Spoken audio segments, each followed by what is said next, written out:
Ya kalau mungkin tadi sudah disampaikan lah, kalau dalam konteks, perspektif Gerindra apapun tentunya Pak Prabowo dan Gerindra dan partai koalisinya tentunya apapun yang mau dilakukan untuk menang akan dilakukan itu sih biasa-biasa, ya artinya sesuatu yang wajar lah.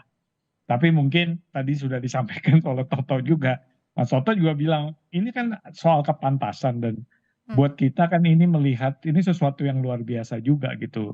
Pertama mungkin tadi sudah ada proses Mahkamah Agung yang sudah begitu banyak orang yang pandangan-pandangan dari para ahli yang menegaskan dan bukan hanya sekedar merit hukumnya ya apa ajuan hukum yang argumen yang dilakukan itu juga begitu mempunyai ruang pertanyaan yang besar.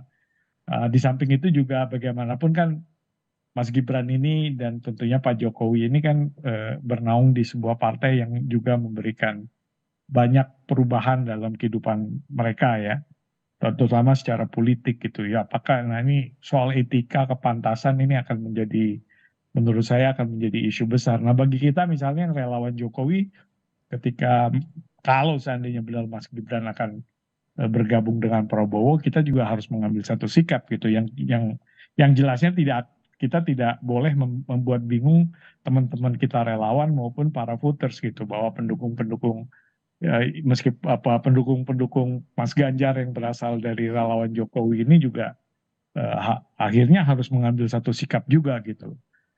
Bukan berarti bahwa kita apa ya melihat ini sebagai sesuatu yang oke. subjektif, tapi secara objektif kita perlu memenangkan Mas Ganjar dan Hmm, atribusi kita kepada Jokowi kalau seandainya itu terjadi mungkin kita harus revisit ulang. Jadi kalau oke, perlu ya oke. gitu. Kira-kira gitulah Oke, posisi jadi kita. kalau gitu pertanyaan selanjutnya adalah kebenarkah kalau gitu Partai Gerindra dan juga Koalisi Indonesia Maju menunggu dulu hasil keputusan MK untuk menentukan Mas Gibran sebagai pendamping Pak Prabowo atau tidak, dan apakah ini suara dari elit atau justru dari masyarakat? Kita akan bahas usai jeda berikut ini, tetaplah bersama kami di Kompas Petang.